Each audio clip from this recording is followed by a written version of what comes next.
Francisco, vamos a hablar un poco a lo mejor del libro más editado del mundo, a lo mejor el más universal, el más conocido, o por lo menos el que te encuentras en muchos lados. Casi no puedes recorrer el mundo sin encontrártelo en algún momento de la historia.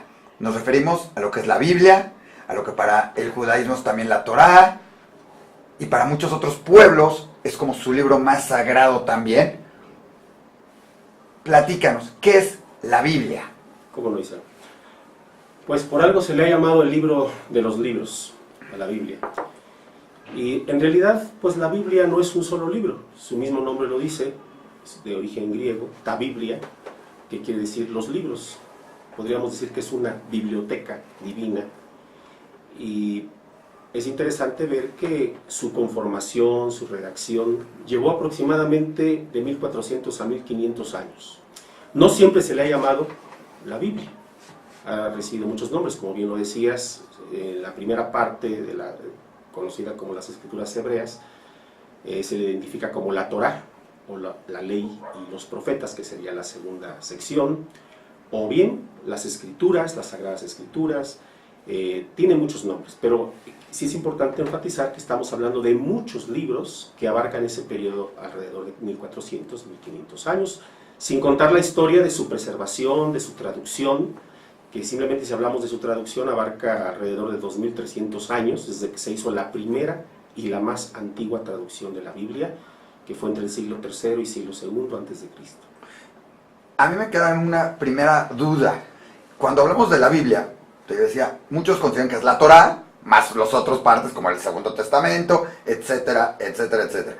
Entonces, ¿por qué se habla de la Biblia como griego si realmente tendría que ser la parte judía, que es traducida, y entonces pues ya no tendría que ser la edición judía, sino la edición que primero se hizo del judaísmo, y la Biblia es nada más la traducción o la primera traducción de lo que era la Torá? O sea, ¿dónde se cambia y se convierte la Biblia en una cosa, el Nuevo Testamento, el Segundo Testamento, etcétera, el Nuevo Testamento? ¿Dónde se cambia todo esto a dejar de ser, a lo mejor, la traducción para convertirse en todo un ente de muchas cosas? Muy bien. Pues podríamos decir primero que la Biblia se divide en dos grandes bloques. Lo que tradicionalmente se ha llamado el Antiguo Testamento y Nuevo Testamento, que por cierto es una nominación de origen cristiano que se empieza a usar a finales del siglo II. No siempre se le llamó así ni se le identificó de esa manera. Digamos, es una manera teológica o doctrinal de ver el texto. Otra forma de llamarlo podría ser las Escrituras Hebreas o las Escrituras Griegas, para diferenciarlas, porque originalmente la parte del Antiguo Testamento, o el primer bloque, se escribe originalmente en hebreo, con algunas porciones en arameo. Y la segunda parte originalmente se escribe en griego. Ahora, la primera parte, que son las Escrituras Hebreas, se dividen en tres secciones, que es Torá, Neviim, Ketuvim, cuya traducción sería ley, profetas y escritos. Esta división tripartita existe desde antes de Cristo. Los judíos ya tienen identificado su texto, sus textos, sus escrituras en esas tres grandes secciones. Ahora, es importante mencionar que la primera y la más antigua traducción que se hace de las Escrituras Hebreas se hace del hebreo al griego.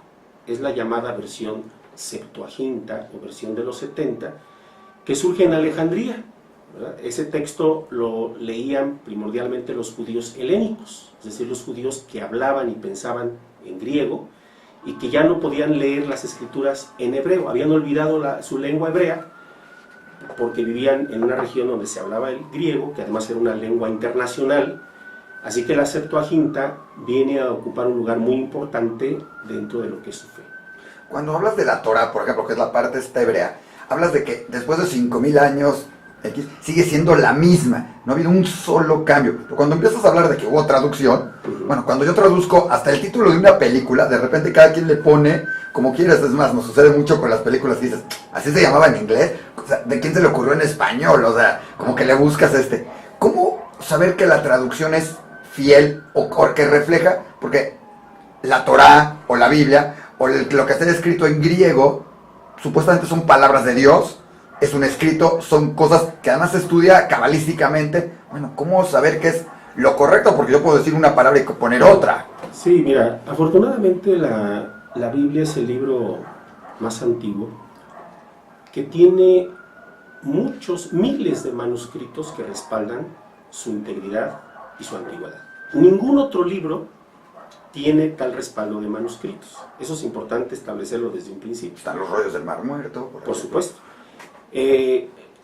Esto ya nos pone en una situación en la que podemos ver la Biblia como un texto privilegiado, comparado, por ejemplo, con la Ilíada de Homero o cualquier otro texto clásico, ¿no?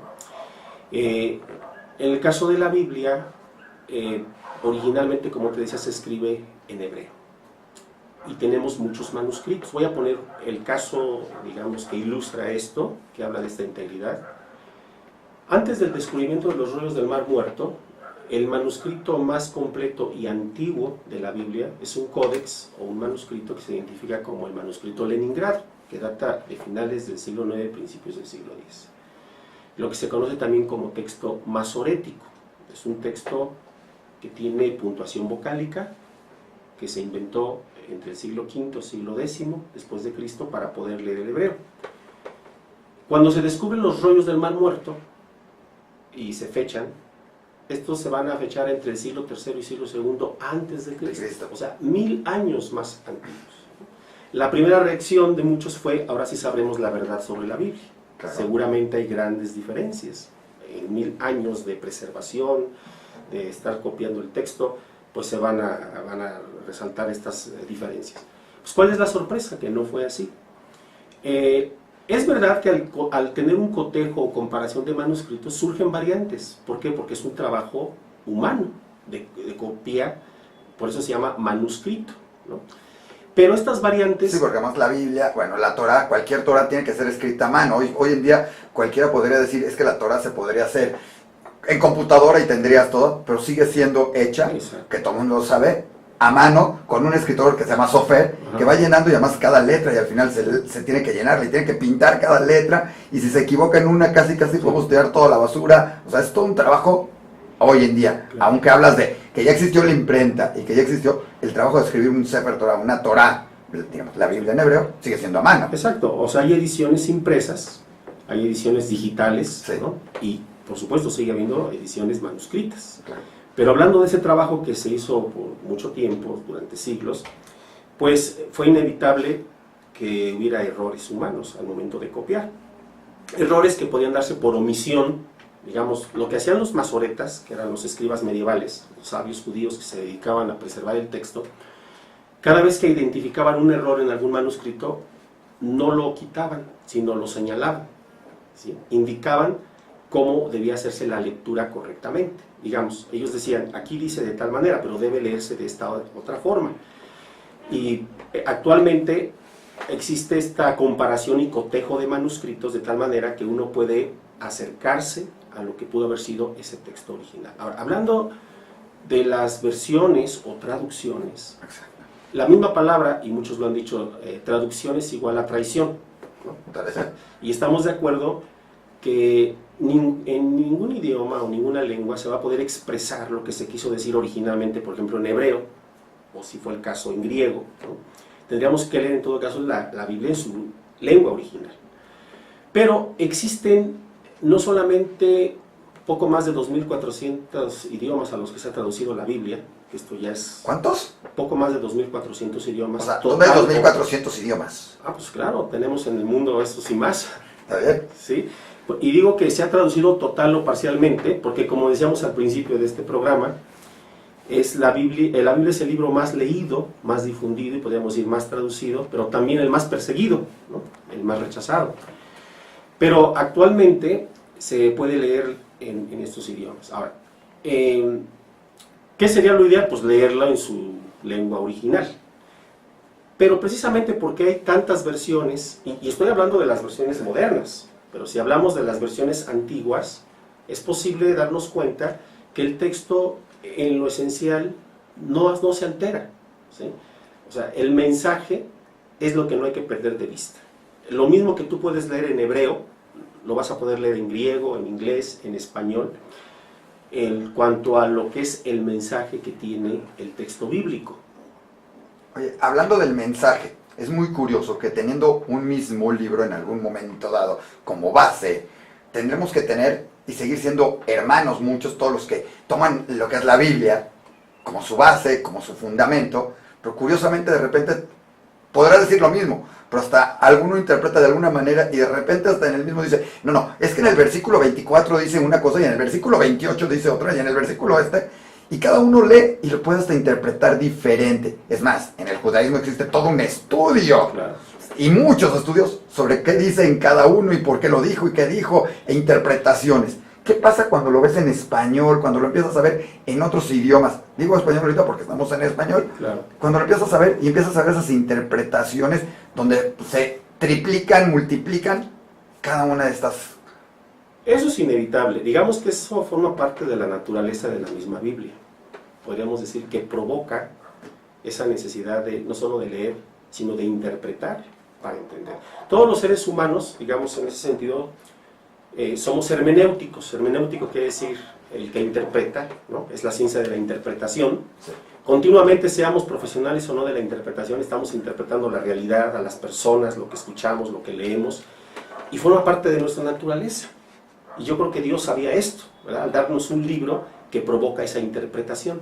El texto ahí está. Podemos estar leyendo el mismo texto 20 personas y efectivamente los 20 vamos a descubrir aristas distintas, énfasis, pero lo esencial ahí está, digamos. Si leemos en Levítico algo tan sencillo como que ames a tu prójimo como a ti mismo, creo que no requiere, o sea, podemos hacer muchas interpretaciones, comentarios, pero lo esencial ahí está, que ames a tu prójimo. A lo mejor la pregunta que uno se haría, bueno, ¿y quién es mi prójimo? Bueno, ¿y quién soy yo? Empiezas por la pregunta de, Okay. como a ti mismo, Sí, bueno, pero a mí mismo, ¿cómo soy yo? Correcto, esas porque preguntas, entonces prestas a que pues, yo soy el único correcto y entonces Ok. lo puedes volver a, ámate a mí mismo, bueno, Claro. yo solo amo a los que son igualitos a mí. Sí, pero de entrada no podemos negar ni confundir la palabra tan sencilla que nos dice ama a tu prójimo, ¿no? Independientemente de todas estas cosas que podemos deliberar y preguntarnos, ahí está el mensaje sencillo. Ahora, sí, el texto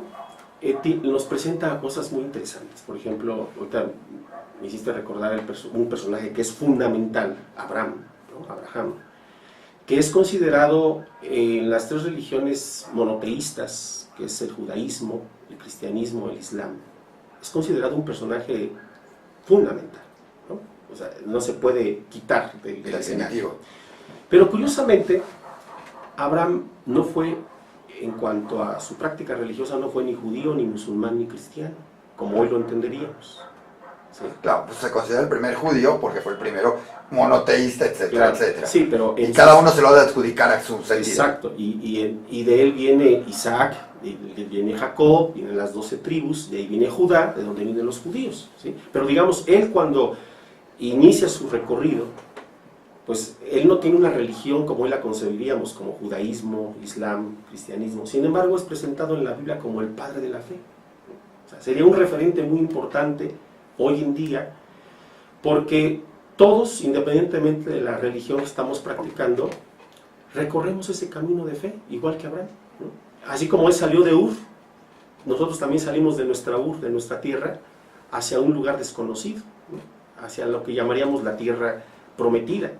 Y es el camino de fe, o sea, tú, los que me escuchan, anhelamos eso y nos podemos identificar con este personaje así en la escritura. Oye, habiendo tantas pruebas de que es real la Biblia, bueno, sigue siendo como una narración histórica y como toda la narración histórica también.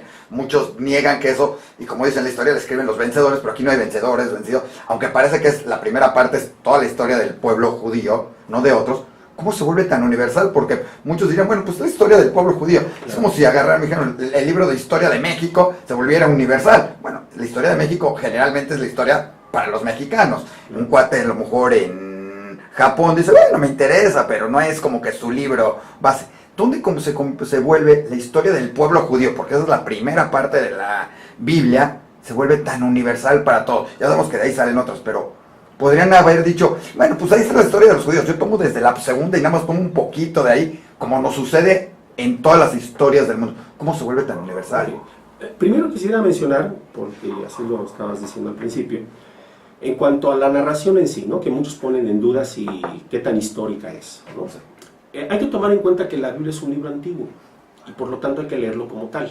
Si lo queremos leer con la óptica actual de lo que es la historia, pues vamos a llegar a conclusiones absurdas. Por ejemplo, los judíos tenían ya una historia que contar y la tenían por escrita en el siglo VI, que abarca aproximadamente entre lo que sería la Torá, Josué, que habla de la conquista, la época de los jueces, Samuel, que inicia la monarquía, hasta el final, que es el libro de Reyes, cuando los judíos están en Babilonia, cuando estuvieron cautivos en Babilonia.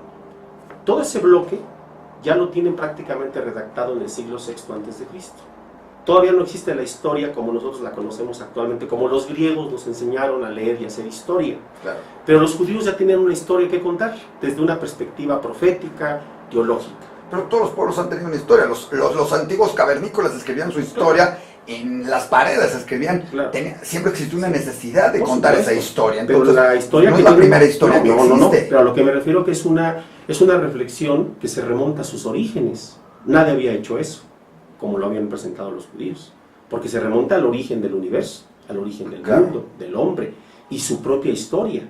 ¿Sí? Eso es lo interesante. ¿Es un libro histórico o es un libro de reglas o es un libro de normas? ¿Qué es en ese sentido? Ya Sí. que estás en eso. Claro, tiene normas, tiene preceptos, pero no todo se reduce a normas y preceptos. Esa es la impresión que mucha gente tiene de la Biblia, tal vez por eso su temor de acercarse a este libro, porque piensa que en cuanto abra la primera tapa, abra la tapa de la Biblia y se encuentre la primera hoja, viene la prohibición, no harás tal cosa.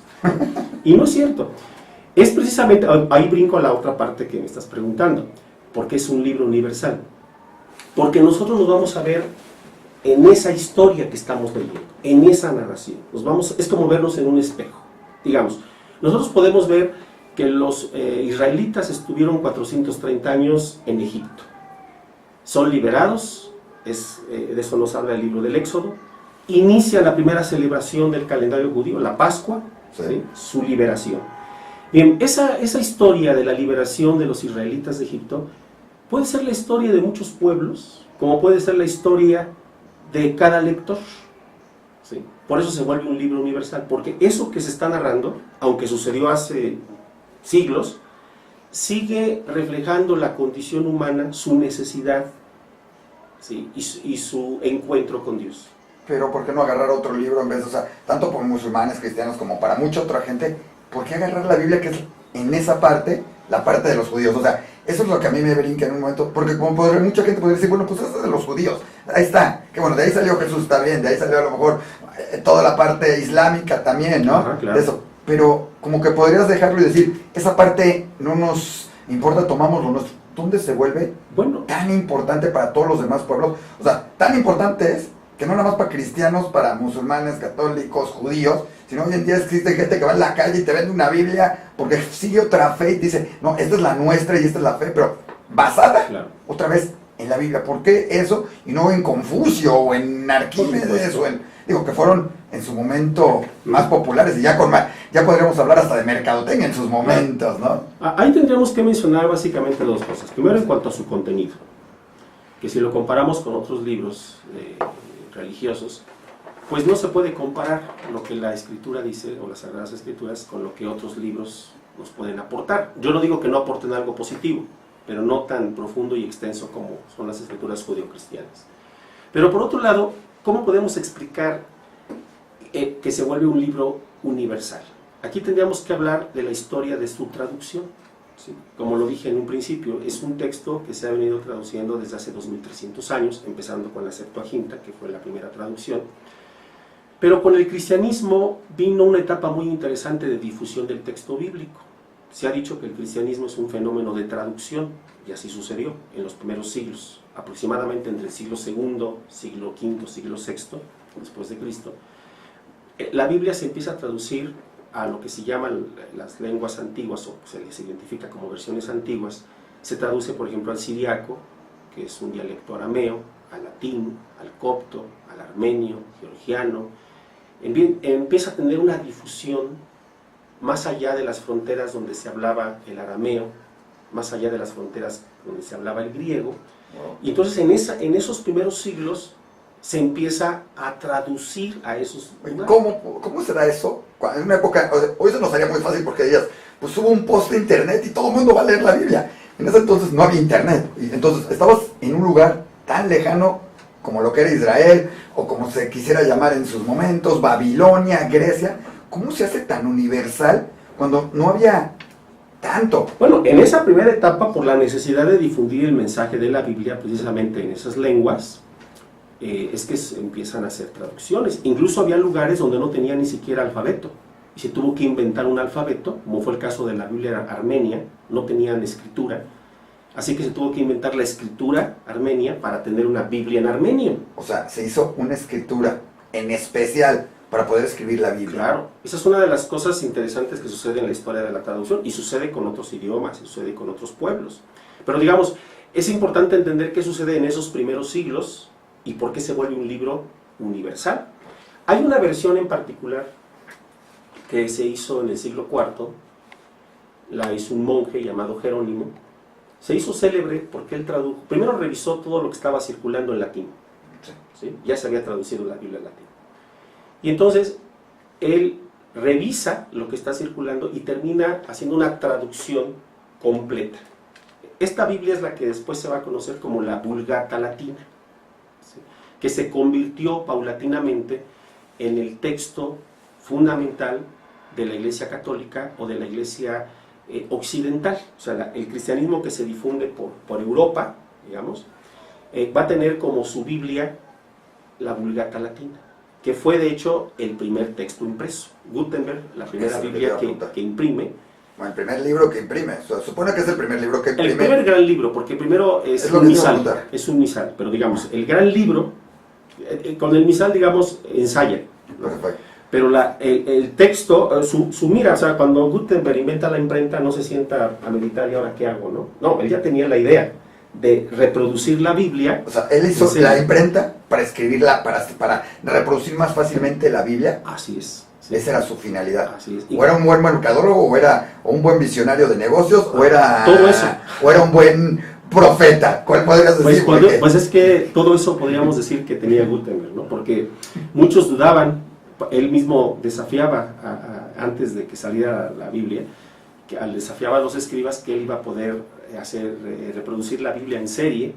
Incluso muchos que tenían la Biblia de Gutenberg delante de ellos decían que era un manuscrito artificial.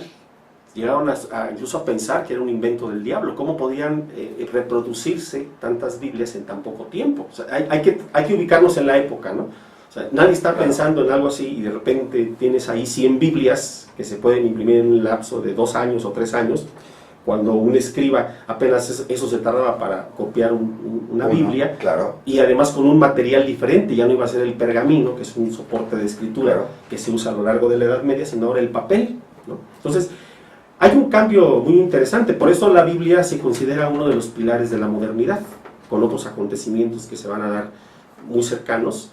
Es lo que da inicio a lo que nosotros hoy llamamos la Edad Moderna.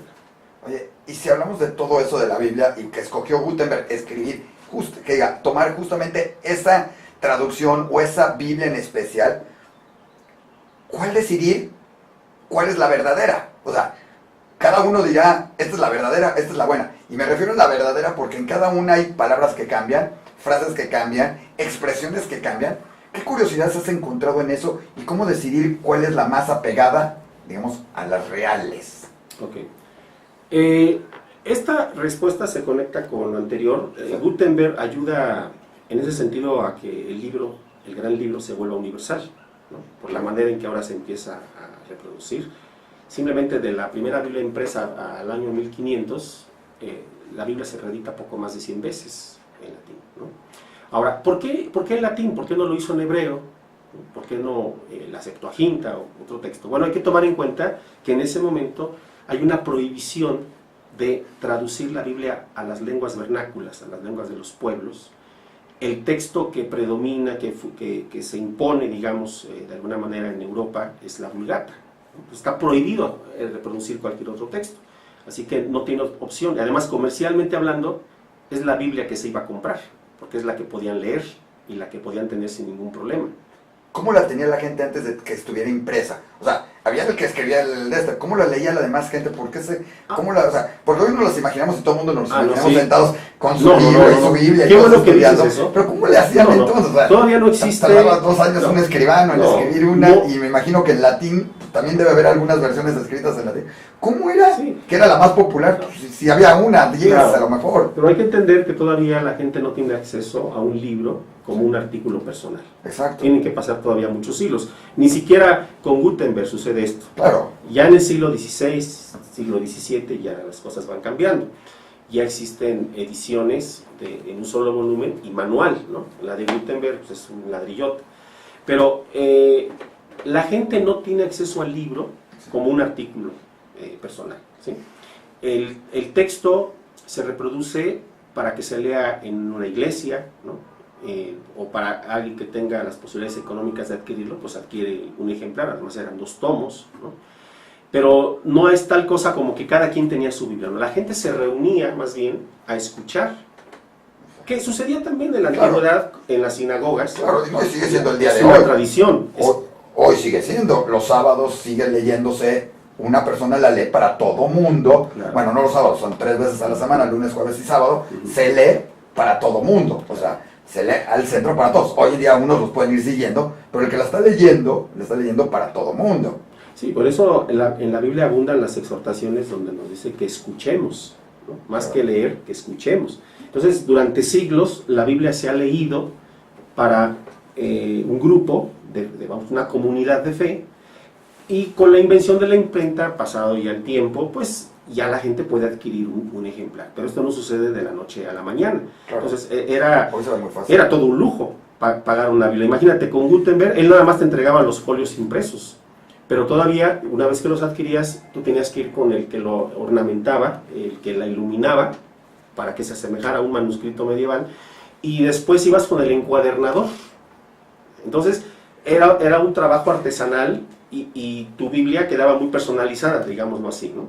Pero eso hablando del que podía adquirir una Biblia. Ahora, ¿cuál es la verdadera? Yo creo que tenemos que... Cambia el tema verdadero a más acuerdo a las traducciones. Bueno, digo, para que no suene, porque todo el mundo diría, claro, todas son verdaderas. Mira, digamos que cada versión o cada traducción es hija de su tiempo, ¿no? Hemos cambiado. En su momento, cuando Gutenberg imprime su Biblia, pues es lo mejor que la gente puede tener, ¿sí? La Biblia en latín. Claro. Después viene con la Reforma, en el siglo XVI, la Reforma protestante.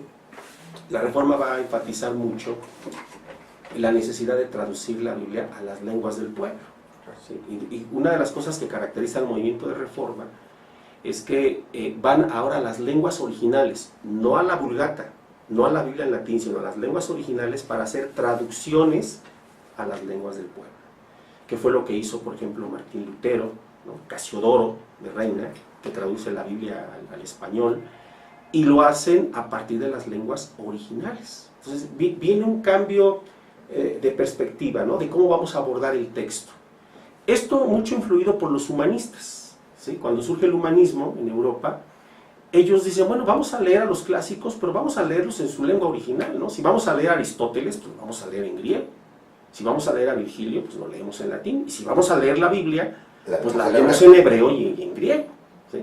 Pero también viene entonces la necesidad de traducirla. Ahí está la otra etapa donde la Biblia sigue en esa línea de volverse un libro universal. Porque la Reforma lo que quiere es poner la Biblia en las manos del pueblo, claro, para que la lea, ¿sí? Para que la entienda en su propio idioma. Quiere decir que si hoy en día se hiciera una nueva traducción de la Biblia y la queremos llegar al pueblo, en vez de decir, y Dios le dijo, tendríamos que decir, y Dios le mandó un mail a Moisés. Podría ser válido en un momento dado, claro. Por irnos, porque si le digo, le dijo, mejor le mandó un mail o le mandó un WhatsApp, claro, o le escribió, y entonces, porque si no la gente no lo entendería, eso de que le dijo y tardó 40 años en recorrer, y bajó y tardó 5 días. Dijo, pues lo hubiera mandado por Messenger y listo. En el trabajo, precisamente de las traducciones, lo que se busca es eso, siempre tener una Biblia actualizada, sí, que nos siga hablando, digamos, en nuestra lengua. Sí. Pongo el caso de la Biblia, la primera Biblia que se traduce al español, que es la Biblia de Casiodoro, de Reina, que tiene el mérito de La ser... que todo el mundo nos pusieron a estudiar en algún momento, cuando Sí. tenías que estudiar, lo estudiabas en español, porque era más fácil que a veces el texto en hebreo, que además es un texto en hebreo complicado, no es un texto en hebreo... Bueno, sí, claro. El mismo Casiodoro lo reconoce. Él, para traducir la Biblia en la parte del Antiguo Testamento, se sirvió de una traducción que hicieron los judíos, para judíos, que se conoce como la Biblia de Ferrara, que se editó en la ciudad de Ferrara, Italia. Esto fue en 1543. Y él, en el prólogo, hace esa anotación, que en aquellas partes donde a él le costaba mucho trabajo entender el texto hebreo, se sirvió de esa Biblia, porque es una Biblia que está en ladino, que era la lengua que hablaban los judíos sefaraditas en España. Se tradujo de hebreo a ladino, no a Exacto. español, Ajá. la de Ferrara. Digamos el español antiguo, ¿no? Sí, sí, pero Entonces, a ladino porque exacto. es un poco... Y entonces, él se sirve de esa versión. Ahí donde él tenía más duda de cómo iba a traducir un verbo, digamos, una palabra hebrea al español, se sirve de esa versión. Casiodoro entonces tiene el mérito de traducir la primera Biblia completa en español, de las lenguas originales. Esto fue en 1569. Poco después, en... Bueno, ¿y esa por qué se volvió la más popular? ¿Por ser la primera o por ser la que más se apega? ¿Por qué se volvió la más popular? Okay. Es más, no nada más entre el mundo no judío, sino también entre el mundo judío en un momento dado para estudiar la Biblia te decían, bueno, el que más se asemeja, o la que más puedes estudiar, o la que más lo puedes leer, es la de Casiodoro, sí, y no la de no sé quién más, ¿no? Primero porque Casiodoro hace una traducción que dentro de lo que es el mundo de la traducción hay básicamente dos métodos: el formal o literal y el funcional o dinámico. De ahí derivan otros que se han usado recientemente. El formal o literal se apega al texto hasta donde es posible, digamos, hablando de la sintaxis en español, seguir el texto hebreo casi palabra por palabra. Claro. Entonces es una versión que en su origen es literal formal. Digamos, puedes leer el Salmo 23, que muchos conocen: el Señor es mi pastor, nada me faltará, etc. En español casi va a la par de como lo puedes ir leyendo en hebreo. Claro. No se puede así con todo el texto, pero esto ilustra lo que quiero decir. Primero porque es una traducción que pretende ser lo más fiel, en este caso, a las lenguas originales. Pero como el español es una lengua viva, como muchas otras, pues se va transformando, va cambiando, y hay necesidad de ir actualizando la versión. El mismo Casiodoro, en su prólogo, reconoce que se requiere de una revisión, que en su momento la hace en 1602 Cipriano de Valera. Claro. De ahí porque el nombre Reina Valera, porque Cipriano de Valera es el primero que revisa esa Biblia. A partir de 1602 a la fecha, Casiodoro se ha revisado poco más de 20 veces. ¿Sí? Nada más, o sea, se me haría poco, o sea, podemos ir 20, pero podría pensar en estos días, podría haber 18.299 revisiones. No, porque esto, según se va presentando la necesidad en función del idioma, digamos, las más recientes son 1909, 1960, que tiene mucha difusión en el mundo hispano, el mundo evangélico hispano, la 1977, la 95, la última que se hizo de Reina Valera es la llamada contemporánea, ¿sí? Entonces, esto es porque el español va cambiando. Ahora, por otro lado, el español de Casiodoro es un español clásico. No hay que olvidar que esta Biblia se edita en la segunda mitad del siglo XVI. Entre la segunda mitad del siglo XVI y la primera del siglo XVII es lo que se ha llamado el siglo de oro de la lengua española. O sea, en el momento clímax de mayor esplendor de nuestro idioma, se edita esta Biblia. Después viene Cervantes, a principios del 17, con el Quijote, ¿no? Claro. Entonces, esos son los dos clásicos de nuestra lengua. Oye, y al hacer una traducción como la que estás diciendo de Casiodoro y unas revisiones y todo eso, y convertirlo también en un texto evangélico, un texto católico, cristiano, etcétera, etcétera, ¿no se corre el riesgo, o más que el riesgo, que el que lo está traduciendo, convirtiendo, reescribiendo, reeditando, cambias un poquito una frase para que se entienda diferente o lo puedas interpretar diferente? Él dijo, el otro dijo, así dijo, o sea, hay muchas maneras de voltear dos palabritas para que en vez de parecer que dijo una cosa, diga otra, sin que parezca además que se modificó. No ha existido eso, no ha habido muchas discusiones de eso. O sea, ¿qué tanto? Porque supongo que se han de pelear más de uno si dentro del judaísmo te sientas y discutes lo que está en hebreo Y si está así y si no está así, me imagino entre todas las versiones debe haber buenas discusiones ahí entre los conocedores de la Biblia y los estudiosos, es decir, así dijo, no, así no está escrito. ¿Cómo? Sí, tienes razón, simplemente tenemos como ejemplo el Talmud, ¿no? Que recoge las tradiciones de siglos, de cómo se ha leído e interpretado el texto de la Torá, y no estamos hablando hoy de traducción, sino de lo que se ha leído directamente en hebreo, ¿no? Ahora, no se diga en cuanto a las diversas versiones que tenemos a lo largo, digamos, la Biblia en español, desde Casiodoro hasta nuestros días, que se puede prestar a esta idea que tú estás proponiendo. Yo creo que sí, en muchos textos, por supuesto, podríamos decir que hay buenas y malas versiones, o muy buenas o muy malas. También hay que tomar en cuenta que hay variantes cuando hay un cotejo o comparación de manuscritos. Desde ahí empieza el problema, porque no existen los manuscritos originales de la Biblia. Entonces, primero tenemos que preguntarnos, ¿a partir de qué manuscritos hace la versión? Ya tienes la versión. Hay que tomar en cuenta la formación religiosa que tiene el que la va a leer.